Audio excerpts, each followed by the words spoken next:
చీరు, time waste చేయకుండా మర్యాదగా చదువు. నేనేమి టైం వేస్ట్ చెయ్యట్లేదు. నేను కూర్చుని కవితలు రాస్తున్నాను. కవితలా? వావ్, కవితలా? మాకు కూడా చెప్పు. ఆహా, చెప్తాను, అందరూ వినండి. చీరు అందరికన్నా పెద్ద కవి.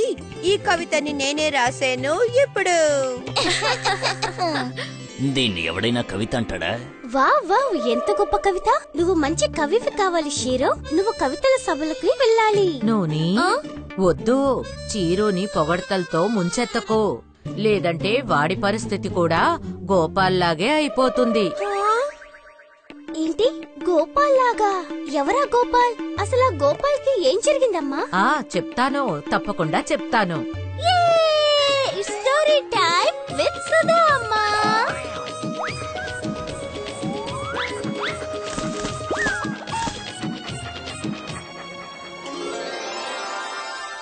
Good luck Gopal. ఇలా చదవకుండా ఉంటే బావిలోని కప్పలా ఉండిపోవాల్సిందే. చిన్నప్పటి నుంచే గోపాల్ తన తండ్రి నుంచి ఇదే వింటూ వచ్చాడు. ఎందుకంటే గోపాల్ కి చదువు మీద అసలు శ్రద్ధే ఉండేది కాదు. అందుకే తను మిగతా పిల్లల కంటే చదువు విషయంలో చాలా వెనకుండేవాడు.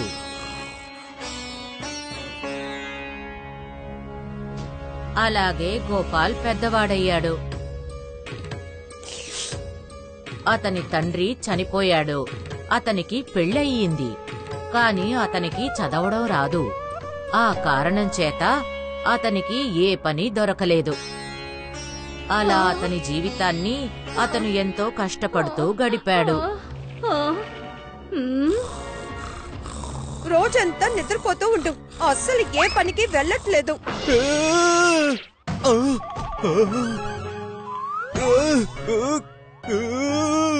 అరే, ఏం జరుగుతుంది ఇక్కడ? ఏదో ఒక ఉద్యోగానికి వెళ్లి కాస్తైనా నువ్వు డబ్బులు సంపాదించొచ్చుగా. ఇంటికి కావాల్సిన ఉప్పు పప్పులైనా కొనొచ్చుగా. పని చెయ్యాలా? కానీ ఏం పని? రాజా విద్యాధర్ గారికి కవితలంటే చాలా ఇష్టమని నేను విన్నాను.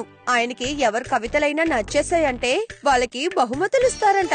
నువ్వు కూడా బాగా ఆలోచించి రాసి రాజుగారికి కవితలు చెప్పేసి రావచ్చుగా. ఒకవేళ నీ కవితలు ఆయనకి నచ్చడానికి అవకాశం ఉంది. కవిత? అది కూడా నేనా? తనతో మాట్లాడడం కంటే కవిత రాయడమే చాలా మంచిది. అలా అయితే సరే సరే, నేను ప్రయత్నిస్తాను.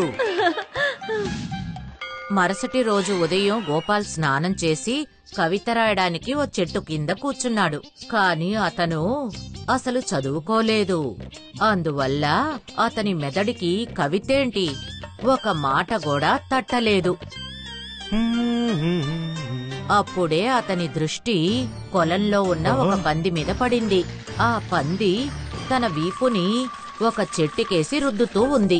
అది చూసి గోపాల్ చెప్పడం మొదలుపెట్టాడు. ఇంతలా నువ్వు గోక్కుంటూ ఉన్నావంటే నీ ప్రాణాలకి ప్రమాదం రావచ్చు. ఆహాహాహా, ఎంతటి చక్కటి కవిత! ఇంతలా గోక్కుంటూ ఉన్నావంటే ప్రాణాలకే ప్రమాదం రావచ్చు. ఈ కవిత మహారాజు గారికి ఖచ్చితంగా నచ్చుతుంది. ఆ తర్వాత ఈ మాటల్ని కవిత అనుకుని ఒక ఆకు మీద రాశాడు. నేనిప్పుడు ఈ కవితను తీసుకెళ్లి మహారాజు గారికి చదివి వినిపిస్తాను.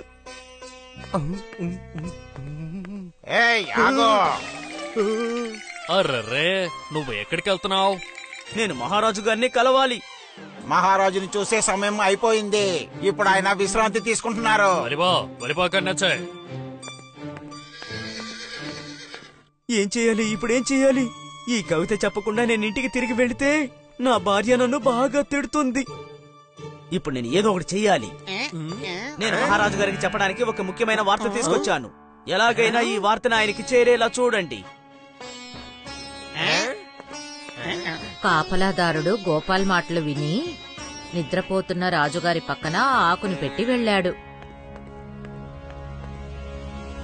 ఉదయం రాజుగారు లేచారు. అప్పుడు జుత్తు కత్తిరించడానికి జుత్తు కత్తిరించే వ్యక్తి వచ్చాడు. రాజుగారికి జుత్తు కత్తిరించడానికి కత్తి పదునుగా ఉండడం కోసం దాన్ని రాయి మీద రుద్దాడు. అప్పుడు రాజుగారి దృష్టి ఆ ఆకు మీద పడింది. అప్పుడు అతను దాన్ని తీసి చదివాడు. ఇంతలా గోకుతూ ఉంటే ప్రాణాలకి ప్రమాదం వస్తుంది. ఇదేదో రహస్యమైన సమాచారం అనుకుంటాను. ఈ దుర్మార్గుడు నన్ను చంపడం కోసమే ఆ కత్తిని పదును చేస్తున్నాడు. వెంటనే వాణ్ణి బంధించండి. వాడు నన్ను చంపడానికి వచ్చాడు. మహారాజా నన్ను క్షమించండి. పక్క దేశం రాజాకి ఇలా చెప్పడం వల్ల నేను ఇలా చేశాను. గోపాల్ని దర్బారుకి తీసుకొచ్చారు. అవును, ఎవరు నువ్వు? ఆ దుర్మార్గుడు నా ప్రాణాల్ని తీయడానికి వచ్చాడన్న విషయం ముందే నీకెలా తెలిసింది?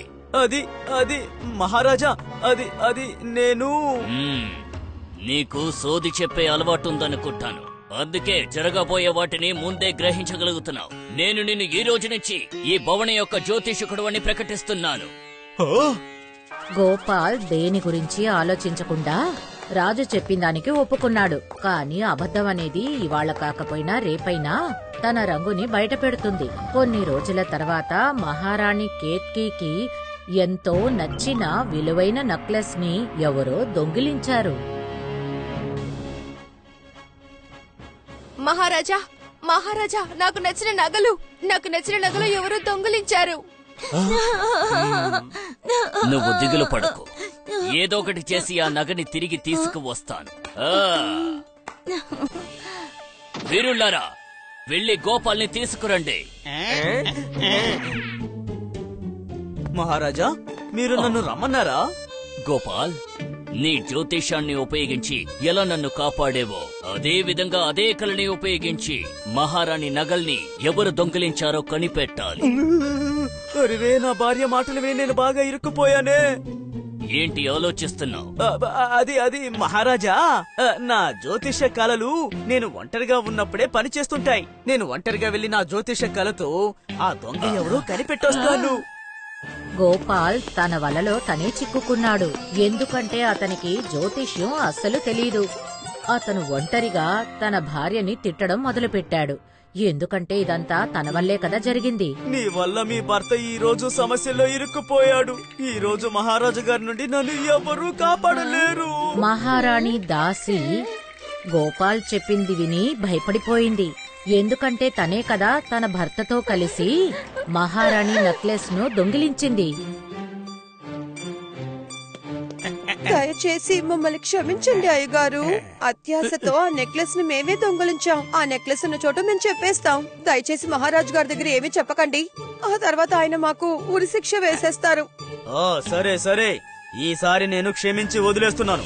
వెళ్ళండి, వెళ్లి ఆ నగలన్నిటినీ కోట వెనకాల ఉన్న చెట్టు కింద బాగాన పెట్టేయండి. అమ్మయ్యా, తప్పించుకున్నాను రా స్వామి. మహారాజా వర్ధిల్లాలి. మహారాజా, నేను ఆ నగల్ని కనిపెట్టాను. అవి మన అంతఃపురం వెనకనున్న చెట్టు కింద బాగాన ఉన్నాయి. నేను కాపలాదారుల్ని పంపించాను. మహారాజా, గోపాల్ చెప్పేది నిజమే. ఇదిగో మహారాణి నగలో. అద్భుతం గోపాల్, అద్భుతం. నువ్వు ఒక అద్భుతమైన జ్యోతిషకుడు అని నిరూపించా. అదృష్టవశాత్తు గోపాల్ మళ్లీ తప్పించుకున్నాడు. కాని ఇప్పుడు అతనికి కష్టాలు ఇంకా పెరగసాగాయి. ఎందుకంటే అతని జ్యోతిష్యం కళ్ళ గురించి చుట్టుపక్కల ఉన్న రాజ్యాల్లో కూడా మాట్లాడసాగారు. మహారాజా, నన్ను మహారాజు హేమబిందు గారు పంపించారు. మేం విన్నాము, మీ జ్యోతిష్కుడు గోపాల్ చాలా పెద్ద జ్ఞాని అంట కదా. మా మహారాజు గారు దాన్ని నిరూపించాలనుకుంటున్నారు. అందుకే ఆయన నన్ను పంపించారు. మీరు విన్నది నిజమే. ఏం తెలుసుకోవాలనుకుంటున్నారో చెప్పండి. అలా గోపాల్ జ్యోతిష్యంతో ఈ పెట్టి లోపల ఏముందో అని దాన్ని చెబితే నేను తన కళ నిజమని ఒప్పుకుంటాను. తప్పకుండా గోపాల్. గోపాల్ మళ్లీ ఒకసారి ఇరుక్కున్నాడు.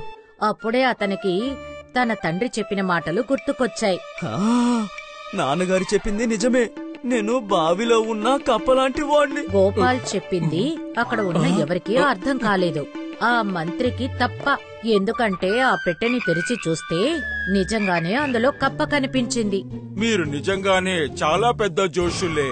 ఈ పెట్టులో ఉండింది కప్పే. ఈ విషయం నాకు మాత్రమే తెలుసు. గోపాల్ అదృష్టవశాత్తు మళ్లీ తప్పించుకున్నాడు. కాని అతనికి తెలుసు ఈ ఆట ఎన్నాళ్ళో సాగదు అని. అందుకని అతను ఇందులోంచి విడిపించుకోవడానికి దారే ఉందా అని ఆలోచించాడు. మహారాజా, నేను నా జ్యోతిష కళని బయట పెట్టుకోవడానికి 3 అవకాశాలు మాత్రమే ఉన్నాయి. నా ఆ 3 అవకాశాలని మీకు సేవ చేయడం కోసం ఉపయోగించాను. అందుకని నేను మిమ్మల్ని కోరుకుంటుంది ఏంటంటే దయచేసి నన్ను ఈ పదవి నుండి తీసేయండి. ఇక నుండి నేను ఓ మామూలు జీవితం జీవించాలనుకుంటున్నాను.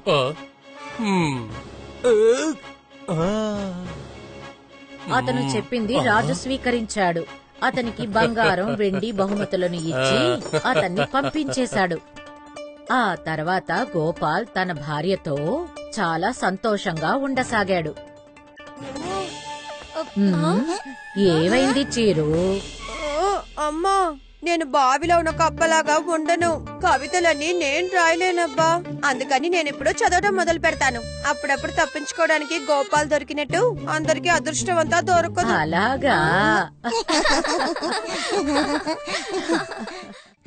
If you like this video, subscribe to our channel Murthy Media. Matte మట్టెలు నెట్టప్పు మని పడిను చెక్కాదే తిరిగి తిరిగిను నిజంగా నిజంగా కథ వినిపించెను వచ్చా నేను పుల్పు తీపి తినిపించెను చిన్నారి పిల్లలు అమ్మమ్మ నాన్నమ్మను చిన్నారి పిల్లలు అమ్మమ్మ నాన్నమ్మను